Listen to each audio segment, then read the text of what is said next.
सोने के नींबू का पेड़। एक गांव में जयपाल नाम का आदमी अपनी पत्नी कुसुम और बेटी गुंजन के साथ रहता था। जयपाल और कुसुम का सब्जियों का बगीचा था। वह दोनों मिलकर बाजार में सब्जियां बेचते थे और गुंजन बीमारी के कारण घर पर बिस्तर पर ही पड़ी रहती थी। गुंजन की एक किडनी खराब थी। डॉक्टर ने इलाज के लिए 5 लाख रुपए मांगे थे। इसलिए जयपाल और कुसुम दिन रात कमाने के बारे में ही सोचते रहते थे। एक दिन जब जयपाल और कुसुम सब्जियां बेचकर आए, तब उसने जयपाल से कहा, पापा आप मेरे लिए समोसे नहीं लाए? जयपाल कहता है, नहीं गुंजन, दुकान जल्दी बंद हो गई थी, इसलिए मैं तुम्हारे लिए ये फल लाया हूँ। जयपाल गुंजन को समोसे या तली चीज खिलाना नहीं चाहता, क्योंकि डॉक्टर ने मना किया होता है। वह हमेशा न लाने के बहाने बनाता रहता। अगले दिन जयपाल कुसुम से कहता है, कुसुम आज बाजार में सब्जियां बेचने तुम अकेली चली जाओगी। कुसुम कहती है, हाँ मैं अकेली चली जाऊंगी, लेकिन तुम यहाँ क्या करोगे? जयपाल कहता है, आजकल बाजार में नींबू की मांग बहुत ज्यादा है, इसलिए मैं सोच रहा हूँ नर्सरी जाकर नींबू के बीज ले आऊं।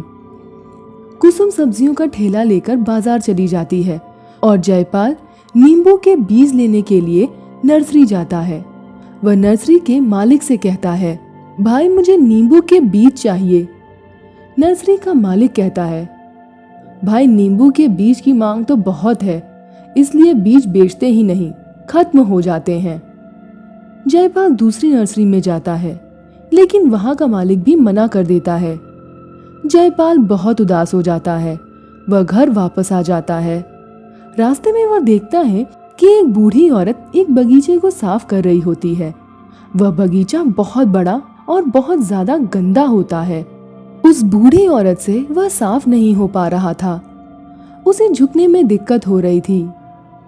जयपाल को उस बूढ़ी औरत पे तरस आ जाता है।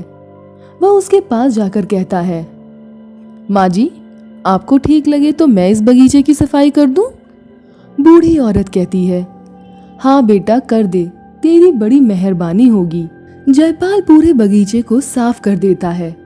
वह साफ करके जा ही रहा होता है कि तभी वह बूढ़ी औरत जयपाल को नींबू के बीज देती है और कहती है, तुझे इन बीजों की जरूरत थी ना, ले नींबू के बीज।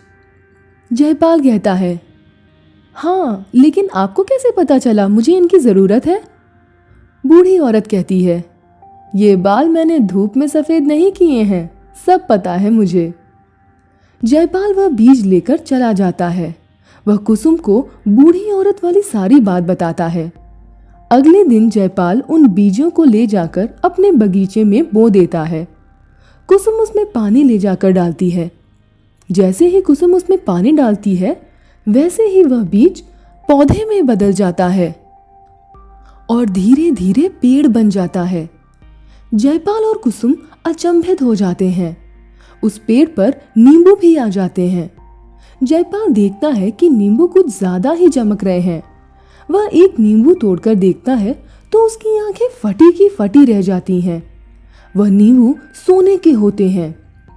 जयपाल कुसुम से कहता है, ये तो चमत्कार ही हो गया, ये नींबू तो सोने के हैं। कुसुम कहती है, अब हम इन्हें बेचकर अपनी बेटी का इलाज करवा सकते हैं। जयपाल उन नींबुओं को बेचकर अपनी बेटी का इलाज करवाता है, अपने लिए बहुत बड़ा घर बना लेता है। एक दिन जयपाल कुसुम से कहता है, उस बूढ़ी औरत की वजह से ही आज हमें इतनी खुशी मिली है, हम सब मिलकर उनका धन्यवाद करने चलते हैं।